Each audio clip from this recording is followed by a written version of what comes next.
Comment ça se fait que la vie se passe pas comme je voudrais que ça se passe? Je sais que vous allez raisonner avec cette sensation-là. Vous avez un plan, vous avez une idée, vous avez l'impression que c'est comme, OK, je vais y arriver. Et pendant un certain temps, ça fonctionne, ça semble fonctionner, puis à un moment donné, ça stagne, puis là, les choses, ça tient plus, puis les choses se passent pas comme vous voudriez que ça se passe. Et à ce moment-là, il y a une immense frustration qui jaillit, qui émerge parce que c'est comme: «Attends, mais si telle ou telle affaire arrivait, si ça se passait comme je pense que ça devrait, ben là, les choses évolueraient. Comment ça se fait? Pourquoi?» Puis là, il y a comme une immense insatisfaction puis frustration par rapport à ceci. Puis j'ai envie de regarder ensemble dans cette vidéo-là parce que c'est un problème beaucoup plus profond, en fait, c'est par rapport à notre relation face à la vie.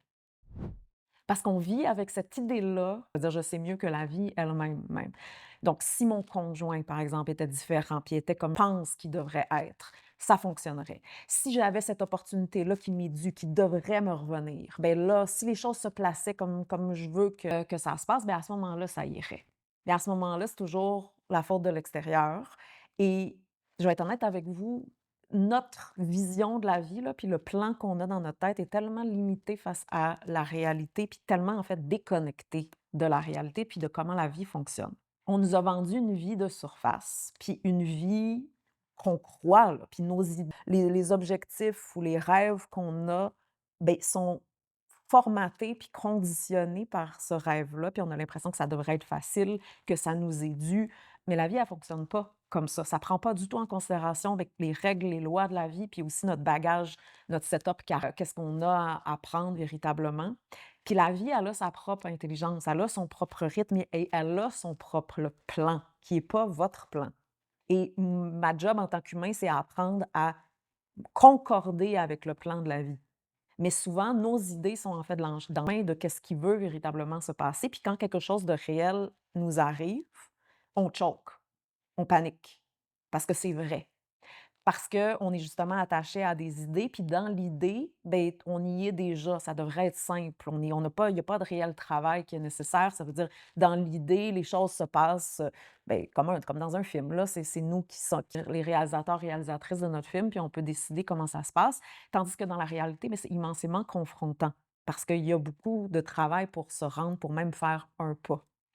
Et ce qui est paradoxal, puis que je vois constamment, là, que j'ai vu moi dans mon propre parcours, puis que je vois constamment autour, c'est qu'on est prêt à travailler, là, day in, day out, à s'épuiser au travail pour une illusion, avec cette impression-là que ah, ça va arriver, la prochaine fois, ça va être la bonne, ça va se passer, mais finalement, qui arrive jamais. Mais pourtant, pas prêt à faire le réel travail nécessaire pour quelque chose de vrai, de tangible, quelque chose qui perdure dans le temps.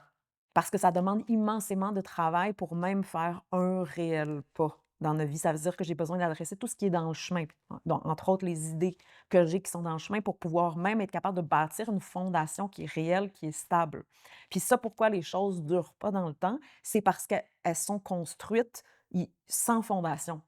Ça veut dire c'est comme une bulle. Ben la bulle est faite pour être pétée un jour ou l'autre. Donc pour réellement faire un pas, puis moi, c'est ça mon travail, c'est ça que moi j'étudie puis que je mets en application dans ma vie, puis c'est cet art-là, puis c'est ça que j'aide puis j'accompagne les gens à digérer, intégrer tout ce qui est dans le chemin, tout ce qui a pas été intégré, qui fait qu'il y a de l'autosabotage, qui fait qu'il y a une bataille puis un refus de la vie, qui fait les résistances. Puis ensuite, comment concrètement mettre en application? Clarifier déjà c'est quoi mes réels objectifs, parce que souvent nos objectifs sont pas ancrés, sont pas réels, sont justement c'est des fantasmes. Puis là, les ancrer, puis là, concrètement, c'est vraiment du travail là, pour même bâtir un mode de vie qui soutient mon objectif, pour réellement adresser ce qui est dans le chemin, c'est quelque chose.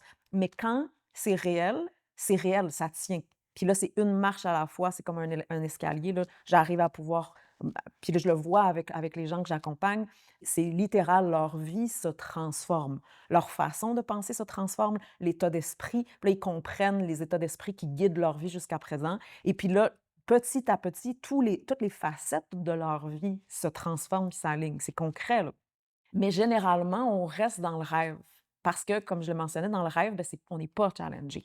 On peut continuer à croire, puis à fantasmer, puis à avoir l'impression qu'on va être sauvé, puis que ça va se passer comme par magie. Puis là, beh, le temps passe.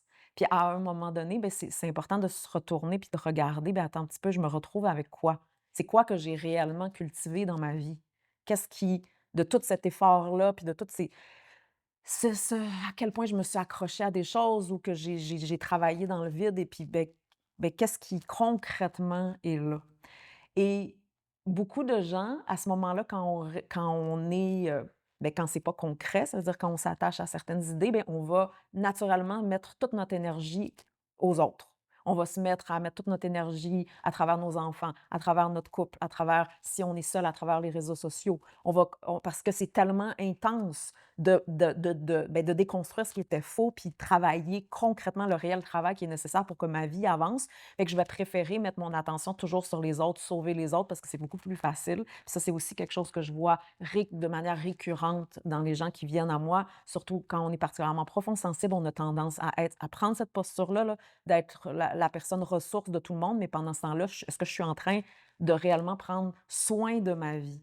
Puis c'est beau à voir les gens, que ce soit les femmes ou les hommes que j'accompagne, comment petit à petit, ils réalisent: «Ah, wait a minute, je me manque de respect, je suis en train de me faire manger d'un bord et de l'autre, puis c'est moi qui choisis cette posture-là». Puis ça, c'est essentiel parce qu'on est souvent dans «les autres m'utilisent, je suis incompris», c'est toujours les autres, les autres. Puis à un moment donné, quand je ramasse, je suis comme: «Ah non, ça m'arrange de prendre cette posture-là» et là, petit à petit, faire un ménage, comprendre pourquoi j'ai entretenu cette posture-là dans ma vie, puis ces dynamiques-là dans ma vie, puis là, de là, prendre un pas pour prendre soin de moi concrètement.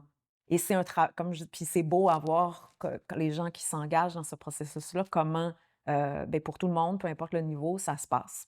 Et prendre soin de soi et avancer, là, vraiment faire un pas, c'est la chose la plus exigeante qui soit. C'est pas facile.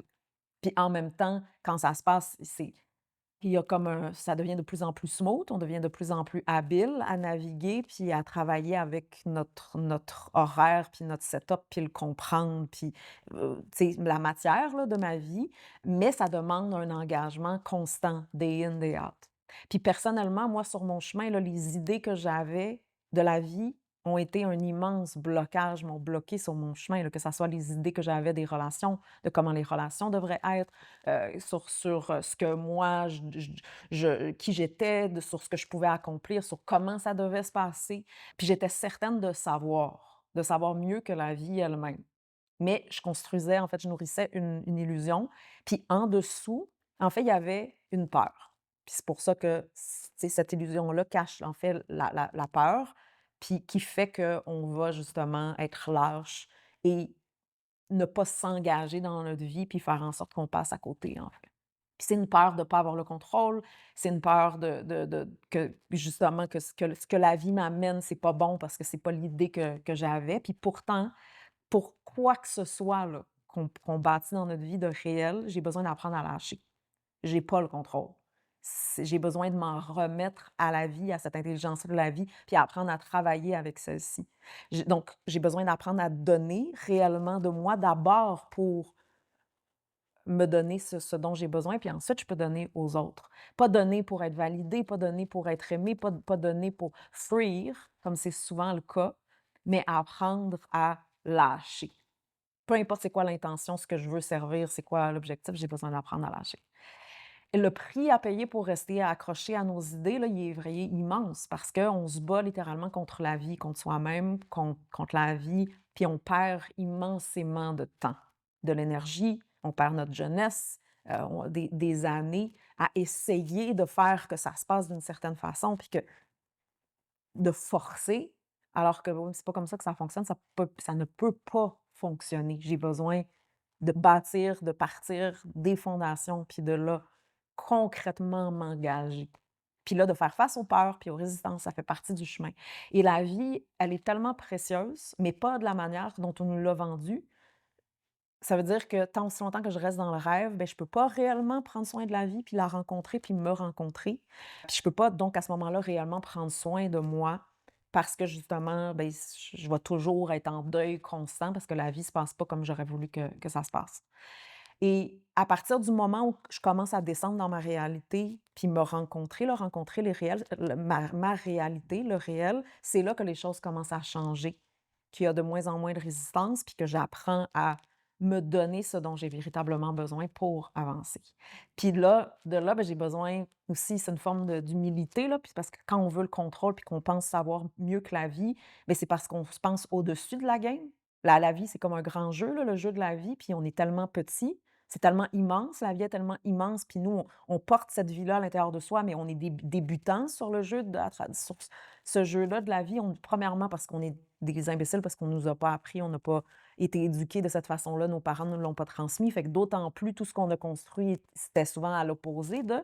Donc là, accepter que je suis débutante à ce jeu-là de la vie, puis que j'ai besoin doucement d'apprendre à comprendre ses règles, comprendre comment ça se fait que ça bloque ma responsabilité, c'est quoi les réelles cartes que j'ai là, dans mon jeu de cartes, puis comment, à ce moment-là, je me positionne, puis comment je peux optimiser ma réalité concrètement pour que ça puisse grandir dans quelque chose de réel. Et ça touche, beh, directement ma relation à moi-même, à la vie, à mon corps. Puis c'est ça, en fait, l'accompagnement que je fais, c'est comme ça va voir que les états d'esprit qu'on a, beh, influencent notre relation à soi-même, à la vie, et cetera. Puis ma capacité, justement, d'être capable de pouvoir réellement faire un pas sur mon chemin. Donc descendre de ce rêve-là, de l'idée, puis on s'entend, l'idée, elle sert à quelque chose, là. Elle me sert quand je suis pas capable de dealer avec ma réalité. J'ai besoin de l'idée, mais un jour ou l'autre, j'ai besoin l'idée, elle va jamais se passer. Donc j'ai besoin d'apprendre à descendre dans ma réalité. Donc si ça te parle, si tu sens une frustration dans ta vie de justement comment ça se fait que les choses se passent pas, j'ai pas le contrôle, puis une frustration, puis peut-être un découragement, puis si ça te parle, si ça te rejoint, beh, je t'invite à me contacter. Il y a un lien pour prendre un rendez-vous, d'un appel gratuit où on va pouvoir regarder en fait pendant l'appel ta réalité, ta situation, où tu en es, puis comment c'est quoi ce dont tu as réellement besoin pour pouvoir avancer. Donc ça va me faire plaisir de prendre ce temps-là avec toi et à tout bientôt.